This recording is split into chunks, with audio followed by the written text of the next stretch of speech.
अनोखी की बात सुन श्वेत मासूमियत से बोली, पर मैं क्या मांगू? तो अनोखी उसके कहने पर और चिढ़ गई।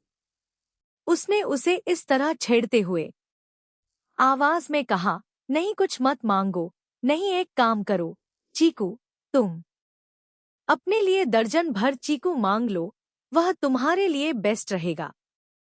तो चीकू भी उसी अंदाज में अनोखी से बोला, हाँ, आप खाने वाली दीदी हो ना, इस के लिए आपका नाम भी खाने पर रखा है और आप बात भी हमेशा खाने की चीजों की करते हो।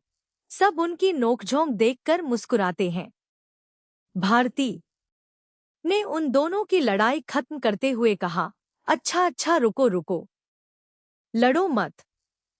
रूही, वह बॉक्स अभिनव को दे।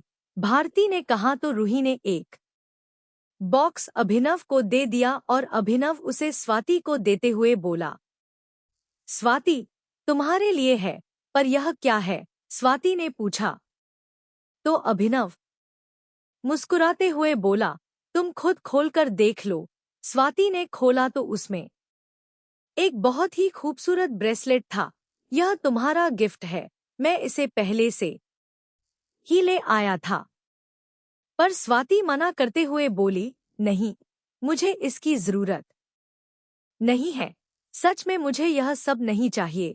तभी अभिनव के पापा राघव बोले, अरे बेटा, यह तो रस्म है, शगुन है, ले लो। उनके कहने पर स्वाति ने आगे मना नहीं किया। तभी रूही अनोखी से बोली, तो अनोखी की बच्ची, अब तो मिल गया ना, तो फिर अब जल्दी से भाई के जूते लेकर आ। हाँ हाँ, लेकर आ रही हूं ना, गुस्सा क्यों करती हो? मैं जूते बेच थोड़ी आऊंगी चोर बाजार में, अनोखी ने मुंह बनाते हुए कहा। तो सब हंस पड़े। अनोखी स्वाति का हाथ पकड़कर बोली, चलो स्वाति दीदी, जूते तो मैंने छुपाए थे ना, पर देने का काम आप करो। इतना कहकर वह उसे ले जाने लगी, पर तभी उसके हाथों की चूड़ियां उसके पल्लू में अटक गईं। अनोखी उसे छुड़ाते हुए बोली, स्वाति दीदी, जो जूते हैं, मैंने उन्हें मंदिर के पीछे वाले पेड़ की डाल पर छुपाया है। उसकी बात सुन सब उसे हैरानी से देखने लगे। अनु, तूने जूते पेड़ की डाल पर छुपाए हैं? तुझे और कोई जगह नहीं मिली छुपाने के लिए? अर्चना ने कहा। मैं क्या करती, मैंने सब जगह देखा, मुझे और कोई जगह छुपाने के लिए नहीं मिली। फिर मुझे लगा कि यह ऐसी जगह है जहां कोई सोच भी नहीं सकता। अनोखी अपनी बत्ती सी दिखाते हुए बोली, तो सब ने सर हिला दिया और स्वाति मुस्कुराते हुए चली गई।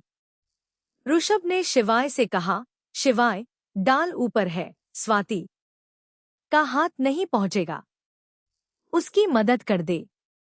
ऋषभ की बात सुन शिवाय मुस्कुरा दिया और अगले ही पल वहां से ऐसे गायब हो गया जैसे वह इसी पल का इंतजार कर रहा हो। उसने आकर देखा तो स्वाति डाल पर से जूते निकालने की कोशिश कर रही थी, पर उसका हाथ नहीं जा रहा था। शिवाय उसके पीछे आकर खड़ा हुआ और अपने हाथ बांधकर बोला, हाइट थोड़ी कम है तुम्हारी, ज्यादा होती तो हाथ चला जाता। स्वाति ने मुड़कर उसे देखा और फिर मुंह बनाते हुए बोली, तुम फिर चले आए, हद होती है, शिवाय, हमेशा मेरे पीछे ही पड़े रहते हो। जहां जाती हूं वहीं चले आते हो। इतना कहकर वह फिर कोशिश करने लगी, पर हो नहीं रहा था। वहीं शिवाय चुपचाप उसे देख रहा था। जब लाख कोशिशों के बाद भी स्वाति से नहीं हुआ, तो वह शिवाय से बोली, यहां चुपचाप क्यों खड़े हो?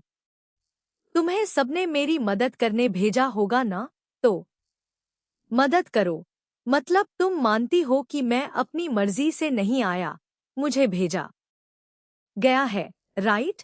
शिवाय ने मुस्कुराते हुए कहा। मतलब तुम मानती हो कि मैं अपनी मर्जी से नहीं आया, मुझे भेजा गया है, राइट? शिवाय ने मुस्कुराते हुए कहा। तो स्वाति तड़प कर बोली, अगर दिमाग लगाने से अच्छा कोशिश करने में मन लगाओगे तो वह ज्यादा बेहतर होगा, राइट? उसकी बात सुन शिवाय मुस्कुरा दिया और अपने कुर्ते की बाजू ऊपर करते हुए बोला, ठीक है, तो कोशिश करने में ही मन लगा देता हूं। इतना कहकर शिवाय थोड़ा नीचे झुका और स्वाति को ऊपर उठा लिया। उसकी इस हरकत ने स्वाति को हैरान कर दिया। उसके दोनों हाथ शिवाय के कंधे पर टिक गए और वह हैरानी से शिवाय को देख रही थी। वहीं शिवाय मुस्कुराते हुए उसकी आंखों में खोया था। स्वाति उसकी आंखों में अपने लिए इतना प्यार देखकर अपने मन में कहने लगी, मत करो शिवाय, इतना प्यार मत करो। डर लगता है मुझे कि जब मैं तुम्हारा दिल तोड़ूंगी तो तुम कितने टुकड़ों में बिखरोगे, और अगर तुमने मुझे छोड़ दिया अपना कर तो मैं कितने टुकड़ों में टूटूंगी। वहीं शिवाय उसके बारे में सोच रहा था। तुम्हारी आंखों में प्यार दिखता है स्वाति, एहसास दिखते हैं मेरे लिए, पर तुम मुझसे दूर क्यों भागती हो, यह मैं नहीं समझ पाता। ऐसी क्या बात है जो तुम्हें खुद को मुझसे दूर रखने पर मजबूर कर रही है? स्वाति ने खुद को संभाला और गुस्से से शिवाय को देख बोली, यह क्या हरकत है शिवाय? अरे, तुमने कहा ना मदद करो, मैं मदद कर रहा हूं। अब जल्दी से जूते उतारो, वरना अगर किसी ने हमें ऐसे देख लिया तो जवाब तुम ही देना। उसकी बात सुनकर स्वाति हैरान रह गई। एक तो हरकत खुद कर रहा है और जवाब उसे देना पड़ेगा। पर उसने बहस करना सही नहीं समझा और जल्दी से जूते उतार लिए। शिवाय ने उसे वापस जमीन पर उतार दिया। फिर स्वाति शिवाय से आगे बिना कुछ कहे चली गई। शिवाय पर मुस्कुराते हुए उसके पीछे पीछे चलने लगा। स्वाति आई, उसने जूते को अपने दुपट्टे के कोने से साफ किया और अभिनव के पैरों के पास रख दिया। अभिनव ने भी मुस्कुराते हुए अपने जूते पहन लिए। कुछ देर ऐसे ही हंसी मजाक और फोटो निकालने के बाद भारती ने कहा, अब चले? उसकी बात सुनकर स्वाति और श्वेता दोनों का चेहरा उतर गया। भारती ने स्वाति से कहा, बेटा, मैं अभी भी तुमसे कह रही हूं, तुम भी हमारे साथ आ जाओ। सच में हमें कोई प्रॉब्लम नहीं होगी, उल्टा हमें तो खुशी होगी। श्वेता और श्वेत दोनों भी बहुत खुश होंगे। स्वाति मुस्कुरा कर प्यार से मना करते हुए बोली, बहुत बहुत थैंक यू आंटी, आप मेरे बारे में भी इतना सोच रहे हैं। बट ट्रस्ट मी, मैं ठीक हूं और इन दोनों को आप लोग ठीक रख लेंगे। श्वेता के तो ज्यादा नखरे ही नहीं है। चीकू थोड़ा नाटक करता है, पर बहुत प्यारा बच्चा है। और रही बात मेरी, तो मैं तो यही हूं। कहाँ? मुंबई छोड़कर जा रही हूं। मैं लोगों से मिलती रहूंगी, सो डोंट वरी। कहते हुए उसकी आंखों में धीरे धीरे नमी आ रही थी। श्वेता उसके गले लगकर रोने लगी। उसने रोते हुए कहा, तू जैसी बहन किस्मत वालों को मिलती है स्वाति। तू जानती नहीं है तूने मेरे लिए क्या क्या किया है। तूने मेरे बच्चे को एक माँ की तरह प्यार किया, उसे पाला, उसे बड़ा किया। मेरे लिए तूने इतना कुछ किया है। अगर तू नहीं होती तो मैं अपने आप को कभी संभाल नहीं पाती, अपने आप को कभी मौका ही नहीं दे पाती। Thank you so much. Swati भी इस वक्त खुद को रोक नहीं पाई। उसने भी श्वेता को कसकर गले लगा दिया। उसकी आंखों से भी आंसू गिर रहे थे।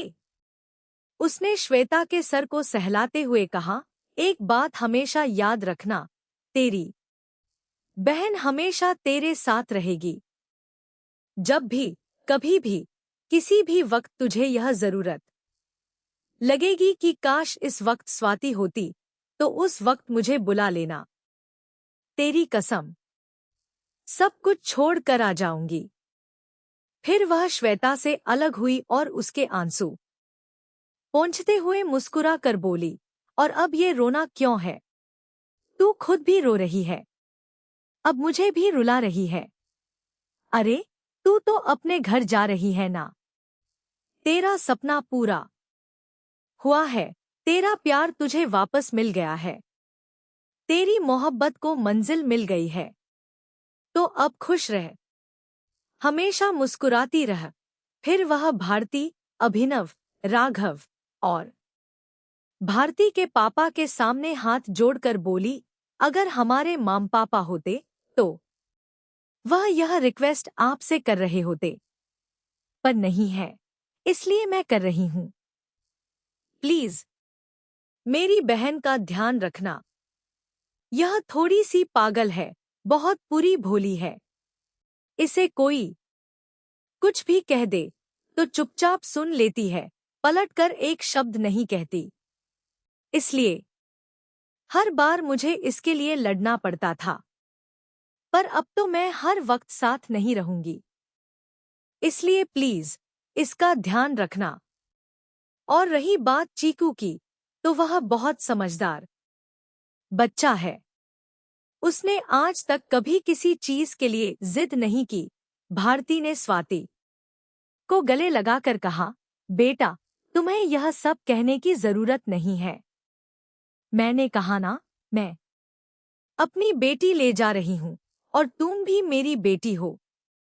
जो बात तुमने श्वेता से कही है, वह मैं तुमसे कहती हूं। जब भी तुम्हें यह लगे कि तुम्हें परिवार की जरूरत है, तो हमारे पास चली आना। कोई भी चीज की जरूरत हो तो बस एक फोन कर देना, हम खुद चले आएंगे। श्वेता, ऋषभ, विक्रम, हार्दिक, प्रवीण, रोहित, शिवाय, शिविका और अनोखी के सामने हाथ जोड़कर बोली, बहुत बहुत शुक्रिया आप सबका। आप लोगों की वजह से ही मुझे दूसरी जिंदगी मिली है, जिसे मैं मान और सम्मान के साथ जी रही हूं। श्वेता दीदी, आप ऐसा क्यों बोल रहे हो? ऐसा मत बोलो, हमने कुछ भी नहीं किया, और आप रो मत। और आप बार बार थैंक यू भी मत बोलो। आपसे मैंने भी कहा था ना कि आपने भी मेरे लिए बहुत कुछ किया, फिर मैं भी थैंक यू बोलना शुरू कर दूंगी। और आप रो क्यों रहे हो? देखो, आपकी वजह से स्वाति दीदी और श्वेत दोनों रो रहे हैं। आप चुप हो जाओ और जल्दी जल्दी घर जाओ। माँ और चाची जी ने कहा था कि शादी के बाद भी बहुत सारी रस्में होती हैं। आप अगर इतना रोएंगी तो थक जाएंगी, फिर रस्में कैसे एंजॉय कर पाएंगी? इसलिए चुप हो जाओ। कहते हुए अनोखी ने श्वेता के आंसू पोंछे तो सब मुस्कुरा दिए। स्वाति ने अपने आंसू पोंछ सबसे कहा, अब आप सबको निकलना चाहिए। अनोखी सही बोल रही है, घर जाकर भी आप सबको बहुत रस्में करनी है। स्वाति श्वेत के पास आई और उसके दोनों हाथों को पकड़कर उसे चूमते हुए बोली, चीकू, जैसे तू अब तक मेरा समझदार बच्चा रहा है ना, बिल्कुल वैसा ही रहना। मम्मा का ध्यान रखना, सबसे प्यार करना, और अपना भी ध्यान रखना। ठीक है, श्वेत ने हम कहा और हाँ में सर हिला दिया। फिर उसने भारी आवाज में स्वाति से कहा, आप मुझसे मिलने आते रहोगी ना? आप मुझे भूल तो नहीं जाओगी ना? मुझे छोड़ तो नहीं दोगी ना? उसकी बात सुनकर सब स्वाति और श्वेत को देखने लगे। वही स्वाति की आंखों में फिर आंसू आ गए। उसका कलेजा जैसे छिल सा गया हो। उसने खुद को रोका और मुस्कुराते हुए श्वेत के सर पर हल्के से मारा और बोली, मैं क्या तुझे गजनी फिल्म के आमिर खान लगती हूँ, जो कुछ वक्त बाद सब भूल जाऊंगी? और वैसे भी तू कोई भूलने वाली चीज थोड़ी है। मैं तुझसे मिलने आती रहूंगी, तुझसे मिलूंगी भी, और तेरे कान भी खींचूंगी, समझा? तो श्वेत भी मुस्कुरा दिया। शिवाय बहुत गौर से स्वाति और श्वेत को देख रहा था। वो उन दोनों के ही मन के हालात को बहुत अच्छी तरह से समझ पा रहा था। वो तो कुछ टाइम ही मिला था श्वेत से, तो उसे उससे दूर होने पर बुरा लग रहा था, और स्वाति तो माँ है उसकी। हाँ, माना जन्म नहीं दिया पर माँ का हर एक फर्ज निभाया है उसने। फिर सब मंदिर से बाहर आए और अपने अपने गाड़ियों की ओर चले गए।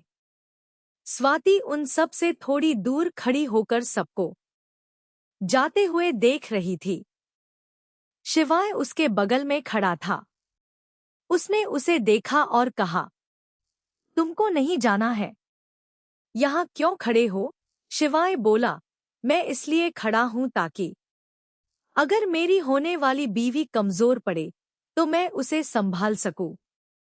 शिवाय की बात सुन स्वाति एक टक उसे देखती रह गई। फिर स्वाति ने अपनी नजरों से हटा ली और श्वेता और श्वेत को जाते हुए देखती रही। श्वेत बार बार मुड़कर स्वाति को देख रहा था। वह गाड़ी के पास आया और रुक गया, फिर मुड़कर स्वाति को देखने लगा। स्वाति नजरों से उसे देख रही थी। उसकी मुट्ठी इस वक्त कसकर बंधी हुई थी, जैसे खुद को हिम्मत दे रही थी। तभी श्वेत ने अपना हाथ अभिनव और श्वेता के हाथ से छुड़ाया और भागते हुए स्वाति की ओर दौड़ पड़ा। उसे पास आता देख स्वाति अपने घुटनों के बल बैठ गई। श्वेत उसके गले आ लगा। सबकी नजर उन दोनों पर चली गई। शिवाय नीचे उन दोनों को देख रहा था।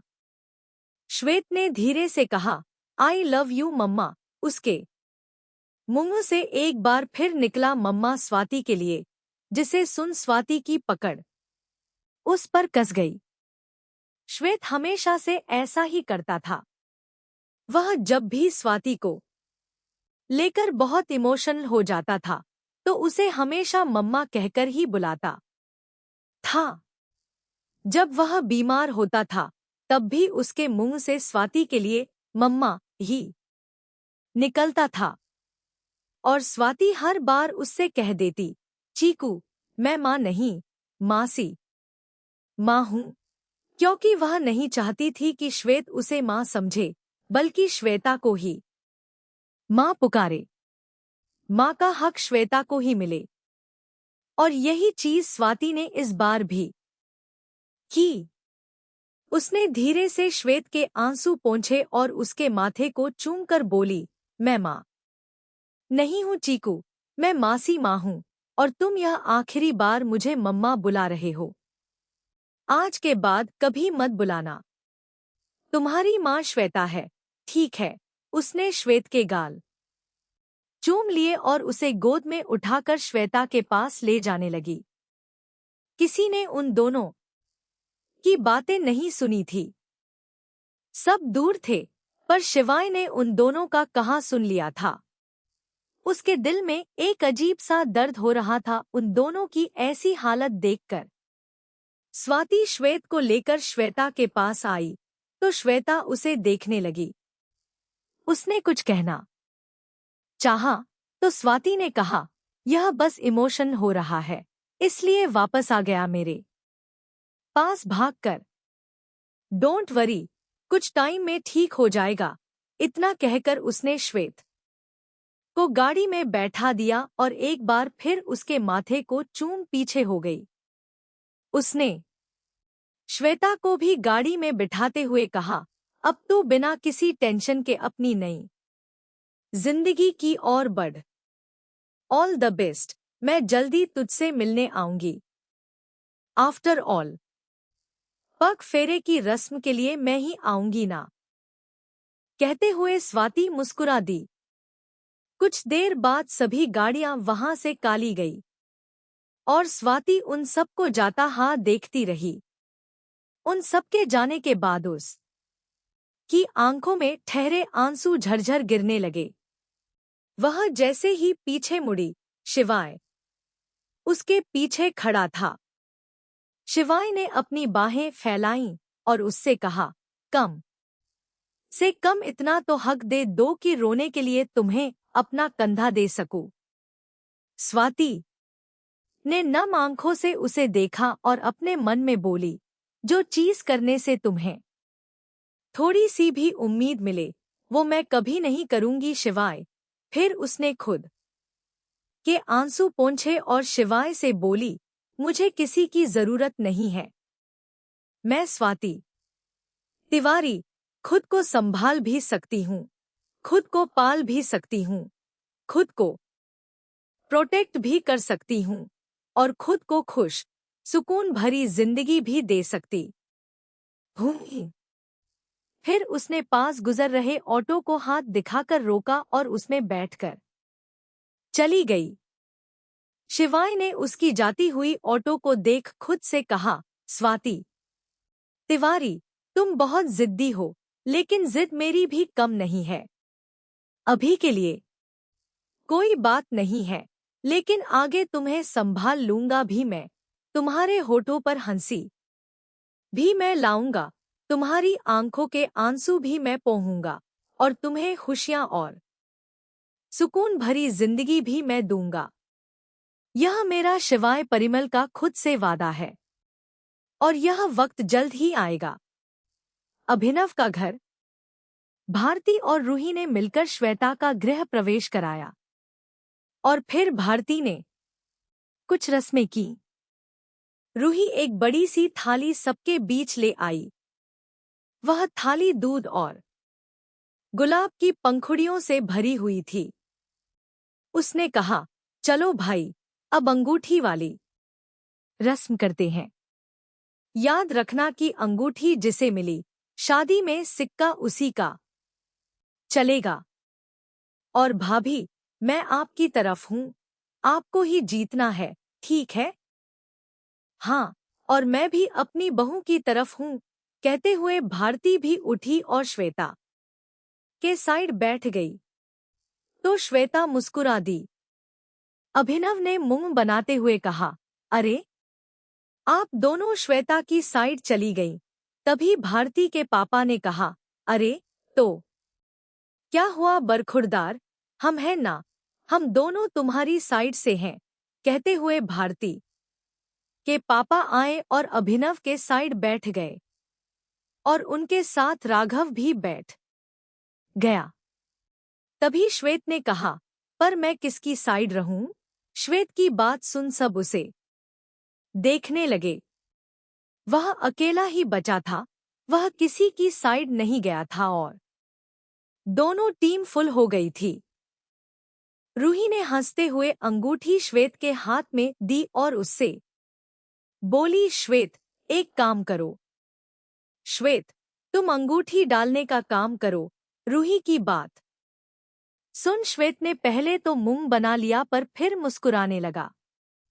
उसने कहा, ठीक है, तो मैं 1, 2, 3 बोलने के बाद अंगूठी डाल दूंगा, उसके बाद आप दोनों उसे ढूंढने लगेंगे, ठीक है?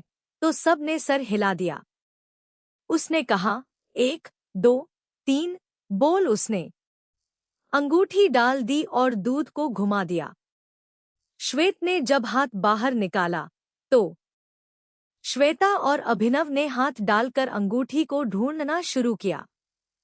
पहली बार ही अंगूठी अभिनव को मिली तो भारती के पापा और राघव खुश हो गए और श्वेत भी ताली बजाने लगा। तो रूही ने कहा, अच्छा तो तुम पापा के साइड हो? नहीं, मैं दोनों साइड हूँ। जब माँ जीतेगी तब भी मैं ताली बजाऊंगा। तो सब हंसने लगे। श्वेत ने दोबारा अंगूठी डाली और इस बार अंगूठी श्वेता को मिली तो भारती और रूही खुश हो गए। रूही ने कहा, अब एक से एक हो गया है। इस बार अंगूठी जिसे मिलेगी हुक्म उसी का चलेगा। फिर श्वेत ने तीसरी बार अंगूठी डाली और इस बार अंगूठी अभिनव को ही मिली। यह देख सब मुस्कुराने लगे। रूही ने कहा, अरे वाह भाई, अंगूठी तो जीत ली आपने। तभी अभिनव ने श्वेता का हाथ थामा और उसे अंगूठी पहनाते हुए कहा, मेरा हुक्म यही रहेगा कि श्वेता अपने हर हुक्म मेरे सामने रखें और मैं श्वेता के हर हुक्म को मानूं। यह देख सब मुस्कुरा दिए। बहुत देर हो गई थी तो भारती ने अभिनव और श्वेता से कहा, बहुत देर हो गई है बेटा, तुम दोनों जाकर आराम कर लो। रूही श्वेता को कमरे में छोड़ने आई। हाँ माँ, कहते हुए रूही ने श्वेता को अभिनव के कमरे की ओर ले गई।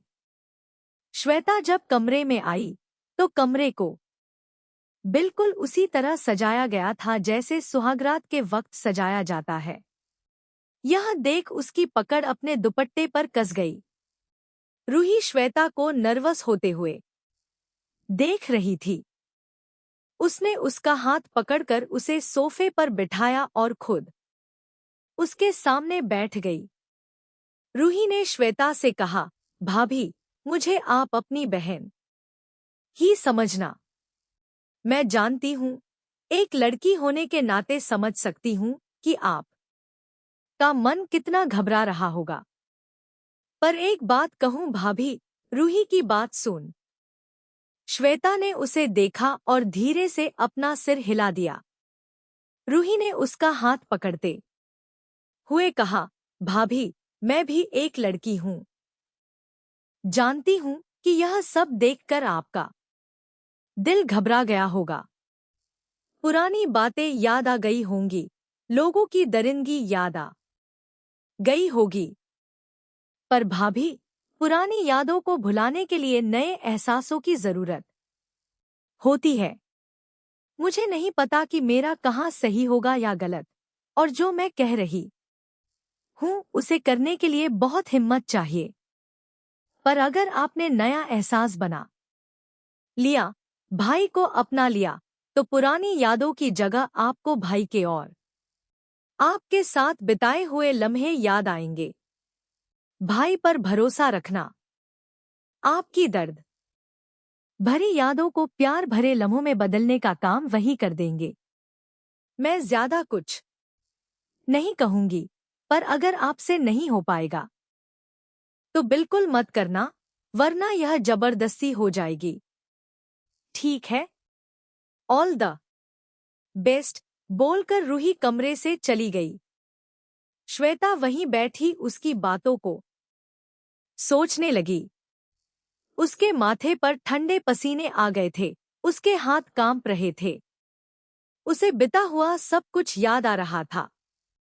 तभी उसे वह लम्हा भी याद आ गया जब पहली बार वह और अभिनव एक हुए थे। वह खिड़की के पास जाकर खड़ी हो गई। उसने घबराते हुए सोचा, उस वक्त मैं अभिनव पर कितना भरोसा करती थी, इतना कि मैंने खुद को बिना किसी सवाल के उसे सौंप दिया था। क्या मैं आज भी वह भरोसा कर सकती हूँ? क्या मैं आगे बढ़ पाऊंगी? लेकिन अगर मेरे शरीर की उन निशानों को देख अभिनव को अफसोस होने लगा तो तब तुम मुझे जान से मार देना। पीछे से अभिनव की आवाज आई। श्वेता ने मुड़कर देखा, अभिनव उसके पीछे ही खड़ा था। अभिनव उसके पास आया, उसने उसे फिर से खिड़की की ओर कर दिया और पीछे से बाहों में भरकर उसके कंधे पर अपना सिर रख दिया। तुम्हें जिस भी पल ऐसा लगे कि मुझे अफसोस हो रहा है, तो उस वक्त तुम मुझे जान से मार देना, श्वेता, क्योंकि वह तुम्हारा अभिनव नहीं होगा, वह कोई और होगा। तुम्हारा अभिनव सिर्फ तुमसे प्यार करता है, तुम्हारे शरीर से नहीं। तुम्हें आगे नहीं बढ़ाना, मत बढ़ो। तुम्हें दूरी बनाए रखनी है, रखो। मुझे बस तुम्हारा साथ चाहिए। अगर मेरे छूने से तुम्हें डर लगता है तो मैं तुम्हें नहीं छूऊंगा, पर मैं इतना जरूर कहूंगा कि मैं तुम्हारा भरोसा कभी नहीं तोड़ूंगा, श्वेता, कभी नहीं। बहुत मुश्किलों से इतने सालों बाद तुम मुझे मिली हो। मैं तुम्हें दोबारा किसी भी कीमत पर खो नहीं सकता और खोना भी नहीं चाहता। श्वेता उसकी ओर मुड़ी और उस की ओर देखते हुए बोली, रूही ने कहा कि आप मेरे दर्द को मिटा सकते हैं। आप मेरी उन दर्द भरी यादों को प्यार भरे लम्हों में बदल सकते हैं। पर मैं आगे बढ़ने की हिम्मत कैसे करूं? मुझे नहीं पता। हिम्मत ना सही, भरोसा ही कर लो। हिम्मत मैं दूंगा, अभिनव ने उसके चेहरे को अपने दोनों हाथों में थाम कर कहा। तो श्वेता आंस भरी नजरों से उसे देखने लगी। उसने धीरे से कहा, क्या भरोसा? मैंने दिया मौका आपको। आप इन दर्द भरी यादों से दूर कर दो। मुझे इन सब से दूर कर दो अभिनव, प्लीज। श्वेता की बात सुनकर अभिनव की आंखों में भी आंसू आ गए। अभिनव ने धीरे से अपने होंठ श्वेता के होंठ पर रख दिए। ऐसा होते ही श्वेता ने कसकर अपनी आंखें बंद कर ली और अपनी मुट्ठियों को जोर से जकड़ लिया। उसके जहन में पुरानी यादें घूमने लगी। उसका पूरा शरीर थरथर कांपने लगा। उसकी यह हालत देख अभिनव को बहुत दुख हुआ, पर वह रुका नहीं। उसने श्वेता को अपनी बाहों में उठाया और उसे बेड पर ले आया। उसने श्वेता के दुपट्टे को हटाना चाहा, पर श्वेता ने उसका हाथ पकड़कर उसे रोक लिया और ना में सिर हिलाने लगी। अभिनव ने उसके माथे को चूमते हुए कहा, श्वेता, तुम्हारे दर्द को देखना मेरा हक है, उन पर मरहम लगाना मेरा हक है। यह हक मुझे लेने दो। ट्रस्ट मी, इन्हें देखकर मुझे सिर्फ दर्द होगा, अफसोस नहीं। प्लीज श्वेता। श्वेता ने अपना हाथ हटा लिया, पर उसने अभिनव से कहा, अभिनव, कहीं ऐसा न हो कि तुम्हें अफसोस होने लगे। रोक लो खुद को।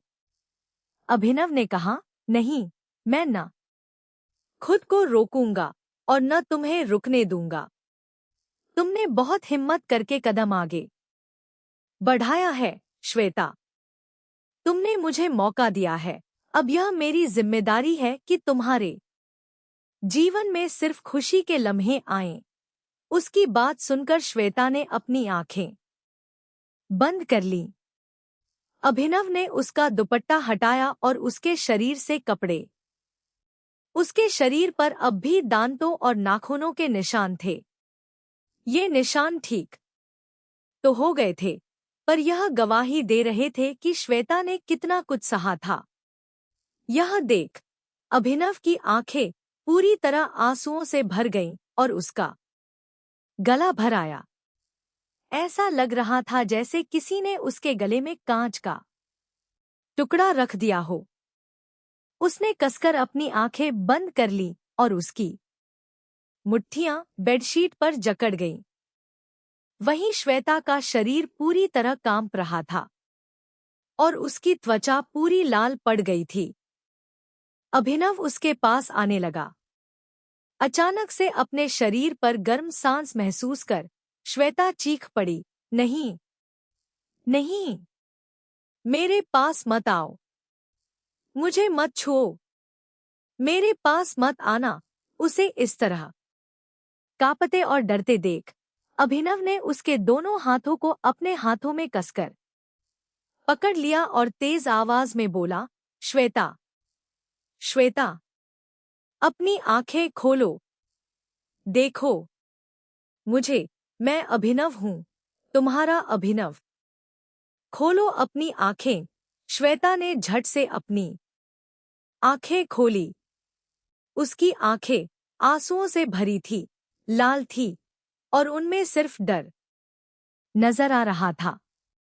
यह देख अभिनव टूट सा गया। अभिनव ने कहा, श्वेता, मैं हूं। अभिनव? तुम्हारा अभिनव? कहते हुए उसने श्वेता के हाथ को अपने गाल पर रख लिया। कुछ देर उसे उन घबराई नजरों से देखने के बाद श्वेता की आंखों से वह घबराहट धीरे धीरे कम होने लगी। उसने अपना दूसरा हाथ भी अभिनव के चेहरे पर रख दिया और धीरे से बोली, अभी अभिनव। और इतना कहते ही वह फूट कर रो पड़ी। अभिनव ने उसे अपने सीने से लगा लिया और खुद को और उसे कंबल में ढक लिया। उसने कमरे की सारी लाइट्स ऑफ की। कुछ देर रो लेने के बाद अभिनव ने एक एक कर सारी जगह पर अपने होंठ रखे जहां उसे वो निशान दिए गए थे, और धीरे धीरे वह श्वेता को अपने प्यार का एहसास कराता गया। श्वेता के लिए बहुत मुश्किल था। हर एक स्पर्श पर उसे अपनी दर्द भरी रातें याद आ रही थी, पर अभिनव था जो उसे उन दर्द भरी यादों से खींच ला रहा था। ऐसे ही उन दोनों की रात दर्द, घबराहट, तड़प और कुछ प्यार में बीत गई। उन दोनों के बीच आज रात जो हुआ था वह प्यार तो था ही, पर साथ ही साथ वह एक इलाज था। श्वेता का, श्वेता की दर्द भरी यादों का इलाज। शेरगिल मेंशन। शिवाय छत पर खड़ा स्वाति के बारे में सोच रहा था। तभी आलोक वहां पर आया। उसके हाथ में 2 कॉफी के कप थे। उसने एक मग शिवाय को देते हुए कहा, क्या हुआ? स्वाति के बारे में सोच रहे हो? शिवाय ने एक नजर आलोक को देखा और मग को हाथ में लेते हुए कहा, अब आप तो लव, प्यार, इश्क, मोहब्बत सभी के एक्सपर्ट हैं, तो आपसे क्या छुपाना। हाँ, उसी के बारे में सोच रहा हूँ। शिवाय के ऐसे कहने पर आलोक उसे घूरते हुए बोला, सीधे से नहीं कह सकते थे जवाब। घुमा फिरा कर देने की जरूरत थी कि सॉरी अंकल, क्या करूं? मेरी वाली पूरी टेढ़ी है ना, इसलिए मेरा दिमाग घूम गया है। आलोक ने कॉफी पीते हुए उससे पूछा, एक बात बताओ, क्या सच में वह तुमसे प्यार करती है? अगर नहीं करती है तो क्या तुम उसके साथ जबरदस्ती कर रहे हो? अगर उसके दिल में तुम्हारे लिए कोई फीलिंग नहीं होगी तो तुम्हारा किया कोई भी हर काम जबरदस्ती ही लगेगा। आलोक की बात सुन शिवाय का मुंह बन गया। उसने चिढ़ते हुए कहा, अरे यार, हद है। मतलब सबको क्या मैं टपोरी नजर आता हूं? अरे शिवाय नाम है मेरा, महादेव का अवतार हूं। कम से कम नाम की ही इज्जत रख लो। क्या मेरी शक्ल पर लिखा है कि मैं जबरदस्ती कर रहा हूं? उसके चिढ़े हुए चेहरे और बात सुन आलोक मुस्कुरा दिया। उसने हंसते हुए कहा, अरे क्यों किड़किड़ा रहे हो? मैं तो बस एक सवाल पूछ रहा था। अब तुमसे बेहतर मैं कहाँ जाऊंगा ये जानने की उसके दिल में क्या है, इसलिए पूछ रहा था। शिवाय काली रात को देखते हुए शांत लहजे में बोला, उसके दिल में एहसास है अंकल। मैंने उसकी आंखों में वो एहसास देखे हैं, इसलिए तो उसके पीछे पड़ा हूं। वरना अगर मैंने उसकी आंखों में कोई एहसास इतने दिनों तक नहीं देखा होता तो मैं पीछे हट जाता।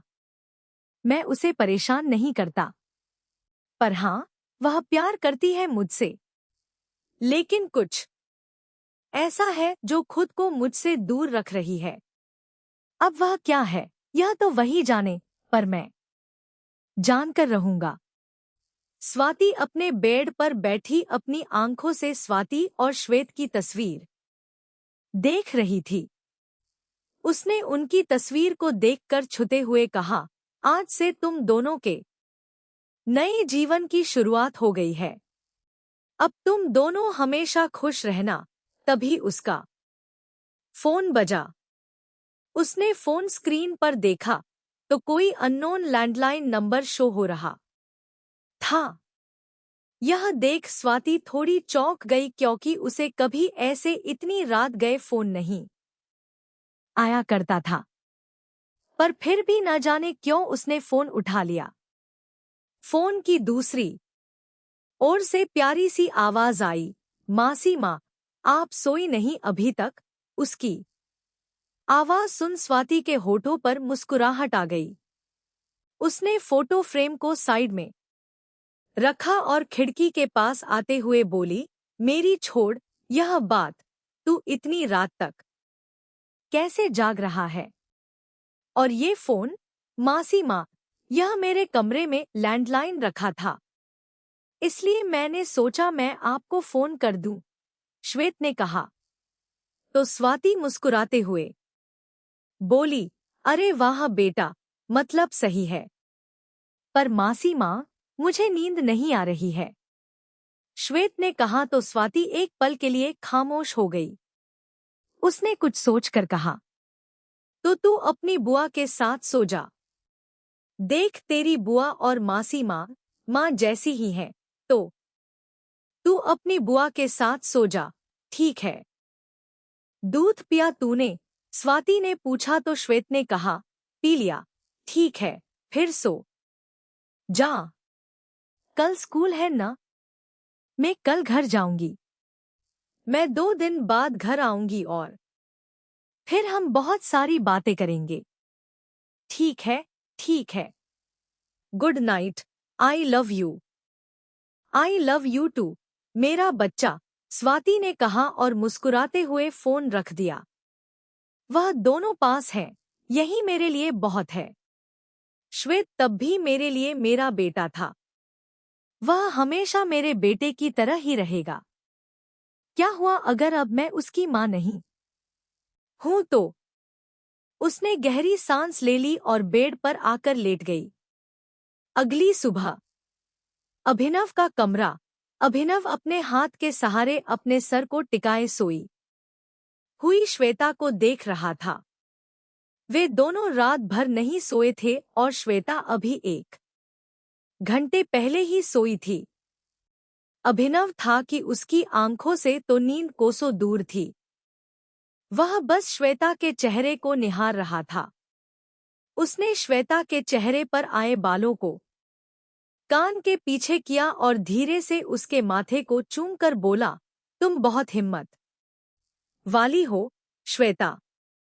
बहुत हिम्मत है तुम्हारे पास। मैंने तो सिर्फ साथ दिया था, पर तुमने कल रात खुद से लड़ाई लड़ी। बस उम्मीद करता हूँ तुम जीत गई होगी। उम्मीद करता हूँ तुम्हारे जहन में अब दर्द भरी यादें नहीं आएंगी। हमारा प्यार भरा लम्हा आएगा। हाँ, मानता हूँ कल रात हमारे बीच जो भी हुआ वह शायद प्यार नहीं कहलाएगा, पर मैं वादा करता हूँ कि जिंदगी के हर एक पल को मैं हमारे प्यार के लम्हों में बदल दूंगा।